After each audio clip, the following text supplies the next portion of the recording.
পঞ্চম অধ্যায়ের 3-2-3 খ অনুচ্ছেদে বলা হয়েছে জন্ম, মৃত্যু, বিবাহ, তালাকের তথ্য স্থানীয় সরকার প্রতিষ্ঠান ও কাজী অফিসের মধ্যে যাচাইয়ের জন্য তথ্য বিনিময়ে ডিজিটাল অ্যাক্সেস ব্যবস্থা করা, যাতে যাতে কম বয়সে বিবাহ ও বহু বিবাহ রোধ করা যায়। উল্লেখিত এই অনুচ্ছেদের বহু বিবাহ রোধ অংশটি কোরআন ও হাদিসের সাথে সাংঘর্ষিক।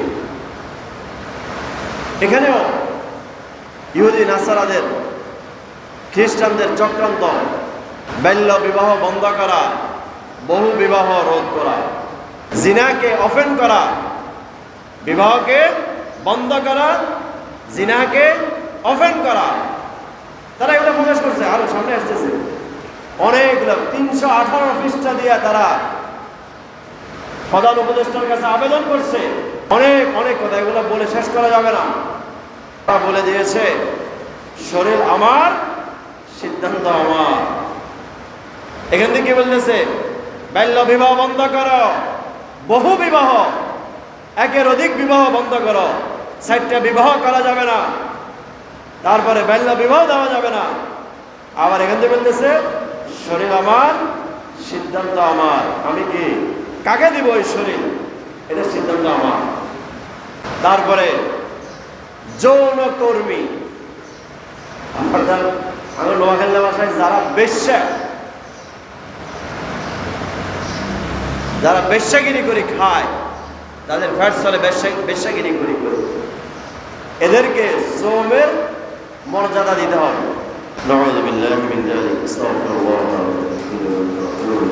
কোরআনে আল্লাহ তাআলা বলেন ফানকিহু মা তাবা লাকুম মিনান নিসা মাসনা ওয়া সুলাসা ওয়া রুবা', তোমরা বিবাহ করো মা তাবা লাকুম,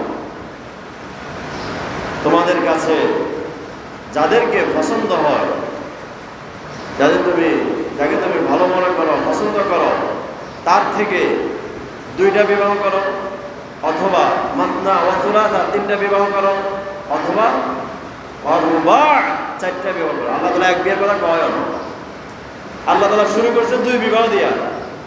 মাসনা ফানকিহু মা তাবা লাকুম মিনান নিসা মাসনা ওয়া সুলাসা ওয়া রুবা', 2 বিবাহ করো, 3 বিবাহ করো, 4 বিবাহ করো।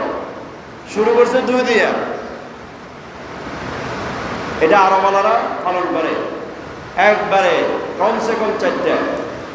আমি ইন্দোনেশিয়া থেকে আসছি, এক ঘরের ভিতরে 4 জন বিবি, এক আলিমের 3 বিবাহ করছে, 4 নম্বর বিবাহর প্রসেসিং চলতেছে। আমাদের বাংলাদেশে এগুলো কল্পনা করা যায় না। আর বাংলাদেশে আমাদের এমন এক খাসলতার, এমন এক মন মানসিকতা তৈরি হয়েছে, কেউ যদি 2 বিবাহ করে তো কয় যে তার চরিত্র নষ্ট, নাউযুবিল্লাহি মিন যালিক। আর হাতে 1 বিবাহ করছে, বইগা হালাই 2, হাতে 1 রাত ওই হোটেলে থাকে, আরেক রাত ওই আরেক হোটেলে থাকে, আরেক নারীলে থাকে, একদিন এক জায়গায় যায়, বেড়াতে যায়, হোটেলে যায়, ওই যে কক্সবাজার হিয়েনে যায়।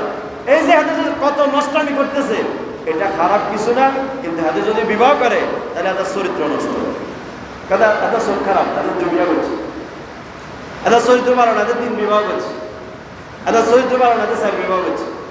আল্লাহ কয় যে তোমরা 4 বিবাহ করো, আর আমাদের সমাজে 4 বিবাহ করলে কয় যে এত চরিত্র নষ্ট, এত চোখ ভালো না। অথচ আল্লাহ তাআলা শুরুই করছেন 2 দিয়া, 2টা করো, 3টা করো, 4টা করো। তবে হ্যাঁ, যদি তুমি ইনসাফ করতে না পারো,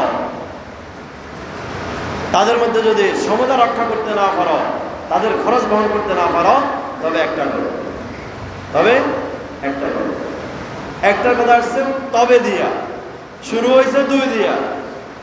একটার কথা আসছে তবে দিয়া, কিন্তু দিয়া, কিন্তু যদি না পারো তাহলে একটা করো। কিন্তু বিবাহ করার জন্য বলছে আল্লাহ তাআলা 2টা, 3টা, 4টা। কারণ আছে, পুরুষরা যদি 2 বিবাহ, 3 বিবাহ, 4 বিবাহ না করে, পৃথিবীতে মহিলাদের সংখ্যা অনেক বেশি, পুরুষের চাইতে মহিলাদের সংখ্যা বেশি। এবং পুরুষরা যেহেতু বাইরে কাজকর্ম করে, চাকরি করে, গাড়ি চালায়, পুরুষদের মৃত্যু হয় বেশি, নারীর মৃত্যু হার অনেক কম। দেখেন নারীকে বয়স 100 বছর হয়ে গেছে তারপর মরে না, পুরুষ 50 বছর আগে মরে যায়, অ্যাক্সিডেন্টে মরে গেছে বা হঠাৎ করে মরে গেছে, অসুস্থ হয়ে মরে গেছে। তাহলে এই যে পুরুষটা মারা গেল, তার বিবি বয়স 20 বছর, 25 বছর, 30 বছর, এই যে একজন যুবতী নারী, বিধবা নারী, পুরুষটা যে মারা গেল, এই নারীটাকে কে বিবাহ করবে? তার 50 বছর পর্যন্ত তার যে যৌবন থাকবে, এই 30 বছর বয়সের নারীটা 20 বছর যৌবন নিয়ে কিভাবে কাটাইবে দুনিয়াতে? যদি ওই পুরুষটা 3 বিবাহ 4 বিবাহ না করে, তাহলে অবশ্যই তাকে অপকর্মে লিপ্ত হইতে হবে, অপকর্মে লিপ্ত হইতে হবে। তোমরা কি করো? 2 বিবাহ 3 বিবাহ 4 বিবাহ করো, বিধবা নারীদেরকে তোমরা বিবাহ করো। আমাদের সমাজ এটাকে ভালো চোখে দেখে না, এটাকে খারাপ মনে করে। আবার আমরা সমালোচনা করি, 50 বছর বয়সে তার বউ মরে গেছে, এখন সে যদি বিবাহ করতে যায়, যদি বুয়া বয়সের সাথে বিয়ে করবে না পারবে।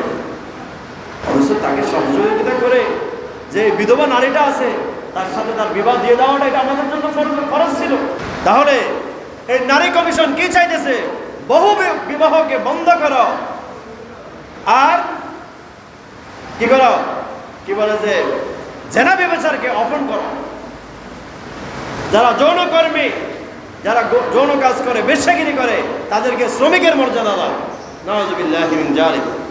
বাল্য বিবাহ বন্ধ করো।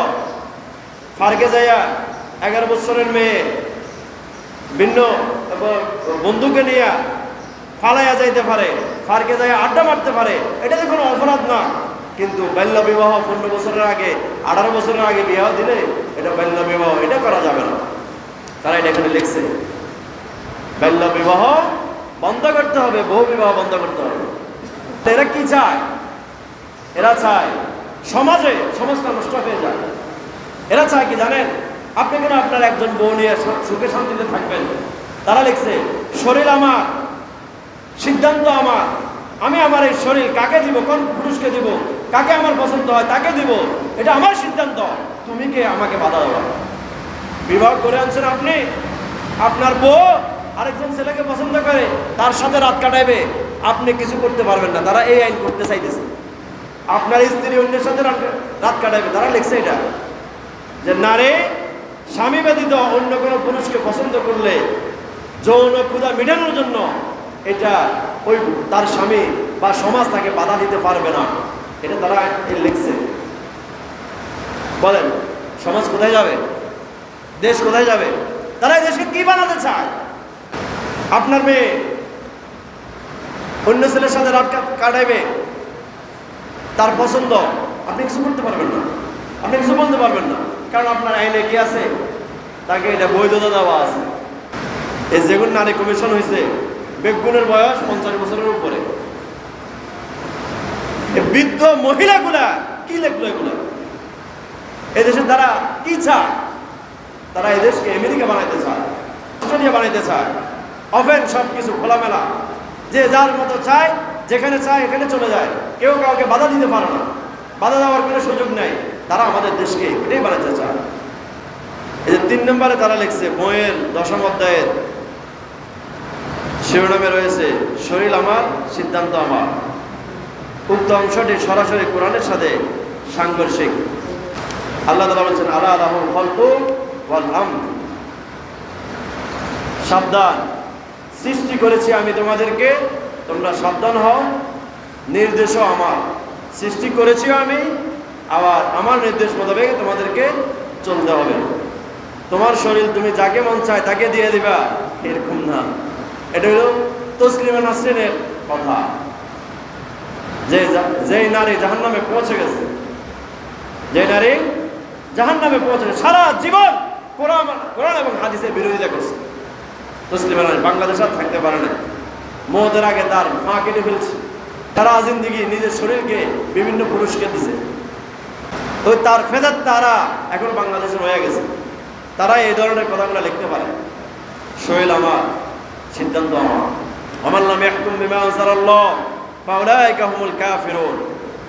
যে কেউ আল্লাহ তাআলার অবতীর্ণ বিষয়কে সামনে রেখে বিচার করবে না, সে কাফের। সে কি? কাফের। আল্লাহ তাআলার বিধান দিয়ে তাকে বিচার করতে হবে, যদি না করে তাহলে সে কাফের।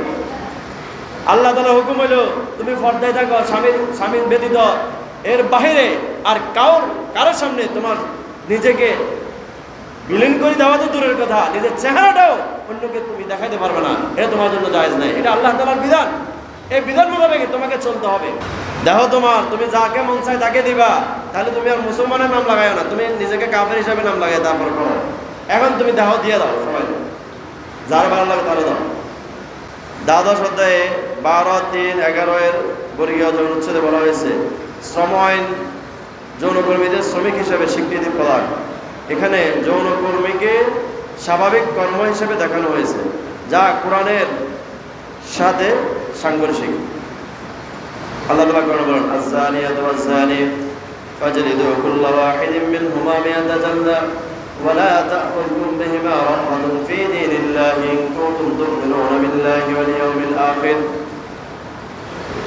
যারা জিনা করে, অপকর্মে লিপ্ত হয়, যদি অবিবাহিত হয়, তাহলে কোরআনের আইন হলো তাদেরকে 100 বেত্রাঘাত করা, 100 বেত দেওয়া এবং 1 বছরের জন্য তাদেরকে দেশ থেকে বাহির করে দেওয়া। 1 বছরের ভিতরে তারা এই দেশের ভিতরে ঢুকতে পারবে না, থাকতে পারবে না। এটা হলো কোরআনের আইন। অবিবাহিত কোনো যদি যুবক যুবতী, কোনো নারী পুরুষ যদি এই জিনায় লিপ্ত হয়, তাহলে তাকে 100 বেত দিতে হবে এবং দেশ থেকে 1 বছরের জন্য তাকে বাহির করে দিতে হবে। ওয়ালা তা'খুযকুম বিহিমা রাফাতুন ফী দীনিল্লাহি ইন কুনতুম তু'মিনুনা বিল্লাহি ওয়াল ইয়াউমিল আখির। আল্লাহ তাআলা এই কথাটা বলার পরে বলতেছে, আল্লাহ তাআলার বিধান কার্যকর করণে তোমাদের যেন তাদের প্রতি দয়ার উদ্রেক না হয়, অর্থাৎ যেন দয়া না আসে।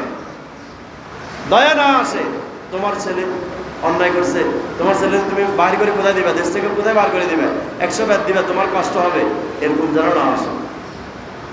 আর এই শাস্তি দেওয়ার জন্য তোমাদের মুসলমানদের একটা দলকে তাদের সামনে দাঁড় করাইয়া দাও, তারপর ওই একদল মুসলমান দাঁড়াইয়া তাদের শাস্তি দেখবে। এটা আল্লাহ তাআলা কোরআনের আইন। আল্লাহ বলতেছে এটা শাস্তি দেওয়ার জন্য, যারা শয়তানের প্ররোচনায় পড়ে গুনাহে লিপ্ত হয়ে যায় তাদেরকে শাস্তি দেওয়ার জন্য। আর তারা বলতেছে যারা যৌনকর্মী তাদেরকে কি করো, শ্রমিকের মর্যাদা দাও, তাদেরকে শ্রমিক বানাইছে। আল্লাহ তাআলা আমাদেরকে, আমাদের দেশকে এই ধরনের ষড়যন্ত্র থেকে, এই ধরনের আইন থেকে আল্লাহ তাআলা হেফাজত করেন। এবং বাংলাদেশের বড় বড় উলামায়ে কেরাম আলহামদুলিল্লাহ তারা এই বিষয়কে নিয়ে প্রতিবাদ আন্দোলন করতেছে।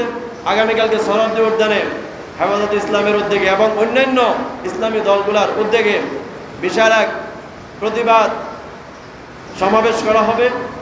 সকলকে যাওয়ার জন্য ওখানে আহ্বান করা হয়েছে। আমরা যারা মুমিন, মুসলমান, ইমানদার, মুত্তাকি, পরহেজগার দাবি করি, আমাদের দেশে যেন এই ধরনের আইন না করতে পারে, আমাদের দেশকে যেন নষ্ট না করতে পারে, আমাদের সমাজকে যেন নষ্ট না করতে পারে, এটা আমাদের সকলের ইমানি দায়িত্ব। এটাই জিহাদ। আজকে আমাদের বাংলাদেশের জন্য জিহাদ হলো এটা, এই আইনকে রুখে দেওয়া। এই আইন যেন বাংলাদেশে কিয়ামত পর্যন্ত না হতে পারে, এটা প্রত্যেকটা মুসলমান ইমানদারের দায়িত্ব কর্তব্য।